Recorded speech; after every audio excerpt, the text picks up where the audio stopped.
자, 월백 부업반에 오신 걸 환영드리고요. 오늘 첫 번째는 일단 여러분들이 저한테 배우고 싶은 거나 저한테 하고 싶은 이야기, 이런 건 꼭 배우고 싶다, 이런 거 있으면 한번 들어보는 시간을 가질 거고, 그 다음에는 이제 제가 이 강의를 만든 배경, 되게 고민해서 만든 강의인데, 이런 강의를 만든 배경에 대해서 좀 말씀드릴 거고, 이제 세 번째는 이제 스모라고 저는 부르는데, 소싱, 마케팅, 오퍼레이팅, 그러니까 소싱, 마케팅, 운영에 대한 밸런스가 왜 중요한지 그런 이야기도 할 거고, 마케팅의 기초, 그 다음에 커리큘럼의 방향과 목표, 그 다음에 여러분들이 수업 전에 준비해야 될 것, 그 다음에 여러분들이 상담할 때도 잠깐 말씀하신 분이 있긴 한데 좀 더 구체적으로 여러분들이 이제 선언하는 방법들 얘기를 좀 하려고 합니다. 자, 본격적으로 조금 한번 해볼까 싶은데, 자, 듣고 싶은 거, 배우고 싶은 건 잠깐 얘기를 했고 답변도 드렸어요. 그죠? 그러면 강의를 만든 배경에 대해서 조금 말씀을 드릴게요. 일단은 시중에 있는 강의들의 특성을 보면 조금 안타까운 게 좀 많아요. 이렇게 매출을 자랑을 하고 그 매출에 따라서 다른 사람들도 들으면 다 매출을 날 것처럼 얘기를 하죠. 근데 그 강의들의 특징을 보면 균형 없이 한쪽으로 편중이 돼 있어요. 무슨 말이냐? 이게 밸런스 있게 어떻게 소싱을 하고 어떻게 마케팅을 하고 이런 선행적인 기초 단계 운영을 어떻게 할지 이게 되어야 되는데 한쪽으로 치우쳐 있는 거죠. 어떤 식이냐? 일단 여러분들한테 기 수강하신 졸업생들한테는 다 아시는 내용이지만 제가 늘 하는 얘기 중에 하나가 장사하고 사업은 다르다 이런 얘기를 많이 해요. 제가 유튜브에서 잠깐 얘기했던 이야기고 사전적 의미로는 어떠한 일을 일정한 목적과 계획을 가지고 짜임새 있게 지속적으로 경영함이라고 되어 있는데 키워드를 뽑아보면 어떠한 일을 우리는 온라인 쇼핑몰에서 상품을 팔겠다는 일을 정했잖아요. 그 다음에 목적이 있어요. 목적. 이걸 팔아서 어떻게 할 거냐. 그럼 계획을 가져야 돼요. 그리고 지속을 해야 되고 경영을 해야 된다. 이게 정말 중요한 이야기인데 사업이 뭔가 돌아가는 이 루틴이 지속력을 갖추지 못하고 뭔가 힘들어지고 뭔가 이상해진다. 그럼 이 중에 하나가 결여된 거예요. 단순히 이제 비교를 하자면 만약에 옷가게를 하는데 손님이 들어오니까 아 이런 옷도 입어보세요. 막 권하고 그 다음에 아 너무 핏이 너무 잘 맞는 것 같아요. 그래서 이걸 한번 입어보시죠. 이 가격 세일도 하고 너무너무 좋아요. 그래서 이제 설득을 해가지고 판매를 했어요. 고객이 그걸 샀고 그걸 입고 이제 나가려고 이제 결제를 했죠. 그러면 이 손님이 들어와서 지금까지 결제하는 단계까지 이 일을 누가 해줬냐는 거죠. 이건 사장이 하는 일이 아니고 점원이 하는 일입니다. 그러면 사장님들은 뭘 해야 되냐면 아 이번 시즌에는 어떤 상품들이 잘 나갔으니까 지금 봄이잖아요. 벌써 겨울 상품은 넘어갔잖아요. 저는 벌써 여름 준비하거든요. 그러면 이거를 선제적으로 계획을 하고 기획을 해야 되는 거죠. 그리고 이 자금을 가지고 이번에 팔았던 월 매출이 있으면 그게 언제쯤 나한테 다시 들어오고 재투자할 수 있는 게 언제쯤으로 사이클로 돌아갈 거냐 이런 경영적인 측면도 고려를 해야 돼요. 그래서 사장님들이 하시는 일들이 이 장사가 아니라 단순히 돈을 받고 물건을 주는 것은 점원이 하는 장사밖에 안 된다는 거죠. 그러면 이거를 정확하게 잘 하려면 경영 계획이라는 것도 여러분들이 고려를 하셔야 되는데 그럼 경영 계획은 또 뭐냐? 제가 기업 생활을 좀 오래 했잖아요. 기업 생활을 많이 하다 보니까 조직들에서 하고 있는 일들에서 너무 잘 알죠, 그죠? 그걸 제가 나름대로 한번 정리를 해봤어요. 기업에는 이런 부서들이 있어요. 기획팀, 기획본부가 될 수도 있고 그 다음에 재무, 개발, 제조, 마케팅, 판매, 고객센터 이 정도가 있어요. 이 이외에는 뭐 다른 것들도 있죠. 그럼 기획에서는 뭘 하냐면 시장의 수요를 예측하고 이를 토대로 고객의 요구에 맞는 상품을 기획한다. 뭐냐면 시장 조사를 하고 니즈가 있는 수요가 있는 고객들을 찾아서 그들이 원하는 상품을 넣어주겠다는 계획을 세우는 게 기획인 거죠. 그런데 고객들이 원한다고 정말 고퀄리티의 진짜 고가의 이런 것만 공급하지 않아요.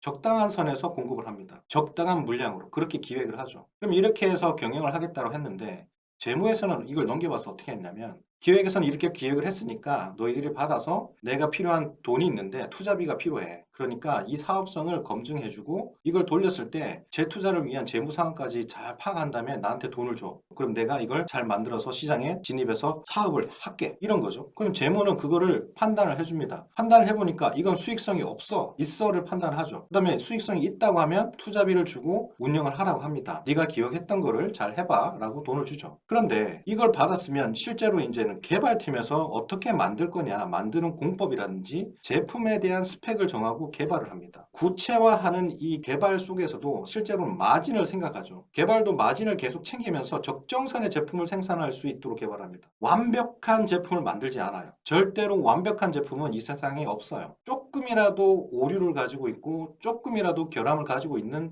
제품들이 시장에 나와서 적정선의 마진을 가져가는 구조로 개발을 하죠. 그 다음에 제조가 되면 이 개발했던 거를 제조 공장에서 맡아요. 그러면 고객이 빨리 이제 제조해서 생산을 하면 실 물건을 받아야 되니까 빨리 생산해서 줘야 되겠네. 근데 이 줘야 되는 시기도 빨리 주지 않아요. 적정한 품질로 적정한 시간에 납품할 수 있도록 생산해요. 100%가 아니에요. 고객이 원한다고 급하게 생산해서 바로 주지 않는다는 거죠. 대기하는 고객들도 적정하게 관리를 하고 적정하게 재고도 관리하고 다 모든 게 적절하게 판단이 됩니다. 그럼 마케팅과 판매 쪽으로 이제 생산을 했으니까 물건이 나왔으니까 이제 판매를 해야 되죠. 그래서 마케팅에서 우리 상품을 볼 수 있게 우리 제품 보세요 하고 끌어당기죠. 계속 우리 거 보세요. 우리 이렇게 좋은 거 잘 만들었어요. 가성비도 좋고 성능도 좋아요. 아니면 너무 예뻐요. 뭐 이런 걸 하겠죠. 그리고 프로모션도 단기간에 하기도 하고, 뭐 여러분들 가구매 뭐 이런 거 하는데, 뭐 대기업에서도 합니다. 프로모션 하는 것들이 어떻게 보면 특가 할인하고 일부러 막 바닥에 까는 것도 있죠. 체험단 돌리고 하는 것도 있죠. 일단 기업에서도 그런 걸 합니다. 그리고 가격적 이익으로 설득해서 계속 판매를 하는 거죠. 그리고 나면 판매를 하고 나면 우리가 생각지도 못했던 이제 고객의 불만이 터져 나오죠. 그게 뭐냐? 고객센터에서 하는 CS가 되겠죠. CS. 자, 그러면 이 밖에 많은 부서가 또 있어요. 뭐 물류라든지, 뭐 AS 부서라든지, 인사팀, 교육팀, 뭐 이런 지원 부서는 싹 비우더라도 실제 우리가 액트, 그러니까 실제로 제품을 기획해서 생산해서 판매하는 데까지 실제로 작용하는 부서만 보면 이렇게 6개 정도 되는데 이거를 온라인 사업을 한번 딱 옮겨봤어요. 어떻게 되느냐? 기획은 뭐에 해당될까요? 소싱. 맞아요. 맞습니다. 그러면 재무는 뭘까요? 재무, 돈 관리, 장부, 운영이죠. 장부, 수익률, 마진율 좋습니다. 개발은 뭘까요? 개발. 이것도 마찬가지로 소싱이죠. 우리가 직접 OEM 생산을 브랜딩하고 하지 않는 이상은 초입 단계에서는 그냥 여기에 적정한 개발을 하지 않고 적정한 물건을 가져오는 소싱을 하죠. 그 다음에 제조는 소싱이죠. 우리 제조를 안 하잖아요. 나중에 브랜딩하면 제조를 할 수 있겠지만. 마케팅 판매는 그냥 마케팅하고 판매 운영을 하는 거죠. 고객센터는 CS, 운영. 결국에는 소싱, 마케팅, 운영이 전부란 얘기입니다. 온라인 사업에서는 너무 많은 대기업들이 지금 수십 년, 수백 년을 거치면서 그 조직을 운영하기 위해서 발전을 거듭했는데 그들이 만들어 놓은 조직을 가지고 보더라도 소싱, 마케팅, 운영이 전부란 얘기입니다. 그리고 운영이란 부분은 사실은 직원들이 할 부분이고요. 소싱과 마케팅이 사장님들이 하셔야 될 부분. 그렇게 좀 이해가 되나요? 이거 되게 비싼 한 장입니다. 저는 이거를 거의 다 해봤거든요. 그래서 이게 너무 중요한 걸 저는 알고 있죠. 발라내고 단순화를 해보니까 소싱, 마케팅, 운영 이 세 개가 끝이더라. 그래서 이걸 가지고 이제 커리큘럼을 짜려고 하는 거죠. 그러면 더 요약을 하면 소싱, 마케팅, 오퍼레이팅 시장을 잘 읽고 상품을 잘 가져오고 구매할 수 있는 사람들이 시장에 모여 있으니까 그 사람들이 내 물건 보고 구매하도록 해주고 그 다음에 사업이 지속성을 유지할 수 있게 운영을 잘하면 된다. 결론이 되는 거죠. 소싱, 마케팅, 오퍼레이팅이 3박자의 균형이 반드시 갖춰져야 사업이 지속을 한다. 온라인 사업은 이게 다다. 이렇게 결론을 저는 내린 거예요. 그러면 초보자들이 이 3박자를 알아야 되는데 어떤 선택을 하고 있느냐. 등록 방법에 따른 분류로 보면 대량 등록이 있고 뭐 반자동이 있고 수동이 있고 뭐 이런 등록을 합니다. 뭐 사입이니 이런 것들은 건너뛰고 등록 방법만 얘기할게요. 그럼 대량 등록이면 프로그램을 통해서 대량으로 상품을 등록해요. 그러다 보니까 간편하긴 한데 너무 간편한데 소싱 노출에만 편중돼 있죠. 소싱에만 갇혀 있는 거죠. 마케팅 중에서는 노출에만 갇혀 있고 더가 없어요. 더 앞으로 가는 게 없어요. 그리고 최근에는 규제들도 생기고 있고. 반자동은 대량과 수동의 중간 단계인데 어중간해요. 물론 요즘 프로그램이 조금 좋아져서 키워드나 이런 것들 좀 만지긴 하는데 사실 이거 가지고 마케팅 능력이 발전할 수 있다고는 저는 어렵다고 봅니다. 뭐 가능은 하겠지만 어렵다고 봅니다. 그래도 이걸로 또 얻을 수 있는 거는 적절한 검색 엔진 최적화. 검색 엔진들이 각 플랫폼에서 원하는 거에 맞춰서 하는 이 SEO에 대해서는 적절하게 학습을 할 수 있고 이미지 작업도 불필요한 거 지적권들 지울 수 있으니까 뭐 좋을 것 같다 이런 얘기를 하죠. 근데 수동은 하나부터 열까지 손이 많이 가니까 강의도 잘 없고요. 잘 안 해요. 이번에 제가 이거를 하기로 마음먹은 게 수동은 해보시면 알지만 SEO와 마케팅에 대한 이 지식이 플랫폼을 이해하는 이 지식 수준이 하면 할수록 계속 누적이 돼서 시간이 지나면 점점점 고수의 반열로 발전을 해요. 근데 앞에 있던 대량 등록이나 반자동은 그런 복리적인 지식이 안 생겨요. 생기더라도 늦게 생겨요. 투입했던 시간 대비. 그래서 이번에 이제 수동을 하게 된 거고. 그럼 시나리오별을 보면 초보자들이 이제 선택하는 게 마케팅이 어렵다고 생각하니까 물건만 찾아서 소싱 잘해서 팔 수 있는 게 뭐가 있냐. 비싸게 팔 자신은 없다. 저는 지금 마켓에 있는 가격보다 무조건 비싸게 팔거든요. 그러면 그렇게 비싸게 할 수 있는 마케팅 능력이 없으니까 잘 가져와서 판매하고 싶다. 편중되게 되죠. 그러면 대량 등록을 시작해서 국내나 해외 또는 이제 리셀을 하게 되죠. 최근에는 리셀이 너무 성행해요.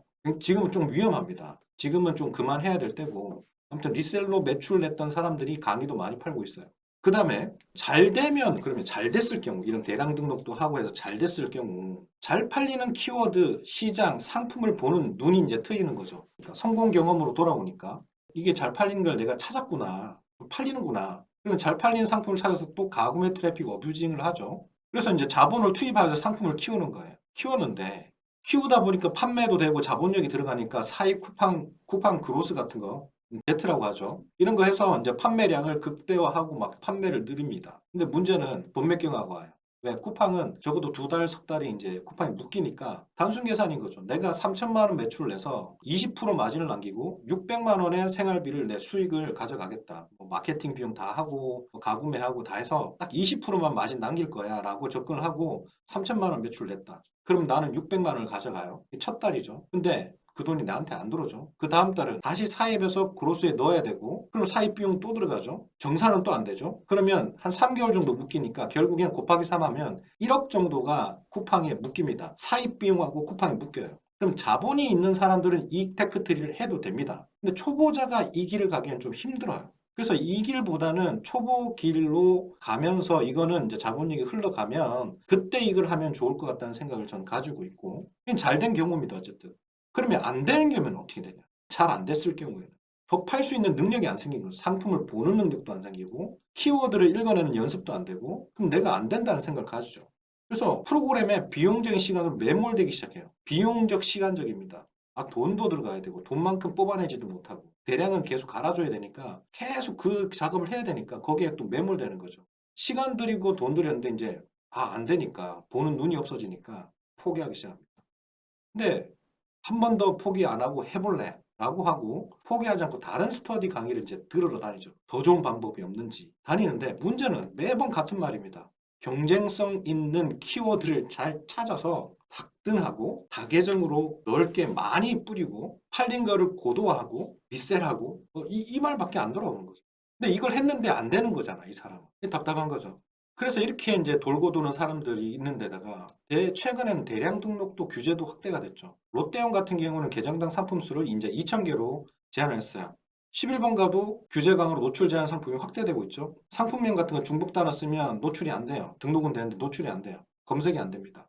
쿠팡은 다량의 계정 정지 상태도 버려줬고 쿠팡 같은 복수 계정도 지금 막았죠. 롯데온도 복수 계정 막았고 그래서 스마트 스토어는 또 어뷰징 로직 업데이트를 지금 최근 하고 있어가지고 최근에 랭킹들이 또 출렁출렁거리고 있어요. 이런 행동들이 이제 플랫폼에서 계속 나오는 거죠. 대량은 조금 힘들어지는 시절이 지금 오고 있습니다. 프로그램 팔려는 사람들은 반자동으로 지금 준비를 하고 있어요. 어쨌든 이 부분에 대해서 모르시는 분도 계시겠지만 일단 기초 지식으로 시장에서 초보자들이 접근하는 방법들이 이렇게 있었는데 대량 등록 등 이런 것들이 막히고 있다.